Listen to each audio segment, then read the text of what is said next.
2 লাখ আছে, যা নিয়ে তুমি সরে যাবে রানীর জীবন থেকে। এটা আপনি রেখে যান। আজ রাতটায় এটা মাথা তোলা নিয়ে শুয়ে দেখবো যে মনটা আপনাদের মতন ছোট করা যায় কিনা। দেখো, ভাঙা ঘরে চাঁদের আলো একটু বেশিই ঢোকে, কিন্তু চাঁদটা থাকে সেই দূরের আকাশে। রাজপ্রাসাদ আর ফুটপাতে যা তফাৎ, রানীরা তোমার মধ্যেও তাই। তোমার সারা মাসের রোজগারে ওর একটা লিপস্টিকের দামও হবে না, তা তুমি জানো? জানি, তবে আপনি বোধহয় জানেন না যে গরিব মানে কিন্তু ভিখারি নয়। টাকা দিয়ে সবাইকে কেনা যায় না। যায় যায়, কাউকে কিনতে লাগে 5 টাকা, কাউকে 5,000, আর কাউকে 5 লাখ।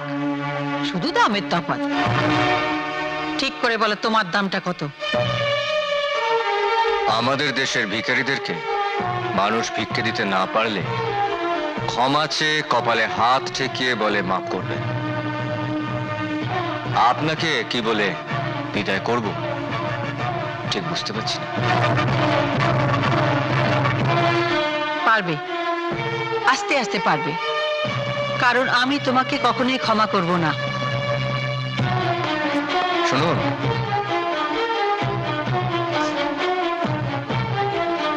এটা নিয়ে যান, কারণ এটা ফেলে যাওয়ার মতন মানুষ আপনার নয়। ধরুন। আর একটা কথা, টাকা যদি আপনাদের কাছে বেশি থাকে তাহলে আমাকে না দিয়ে সত্যিকারের অভাবী মানুষদেরকে দিন। তাদের আশীর্বাদে আপনাদের পাপের বোঝাটা একটু কমবে।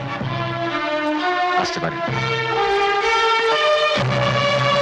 আপনিও।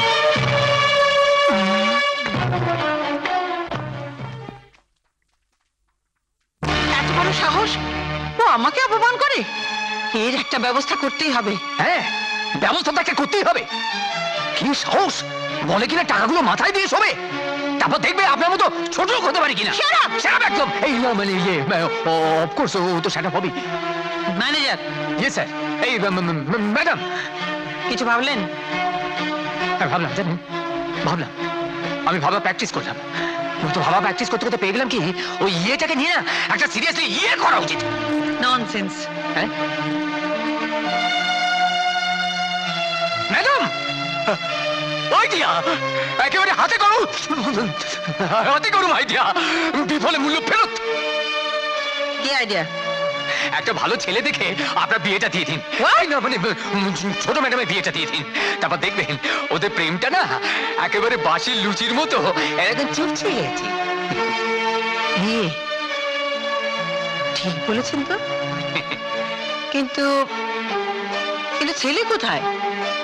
কেন? ছেলে তো আপনার হাতের কাছেই রয়েছে। হাতের কাছে? হ্যাঁ। কে? সিদ্ধার্থ বাবু।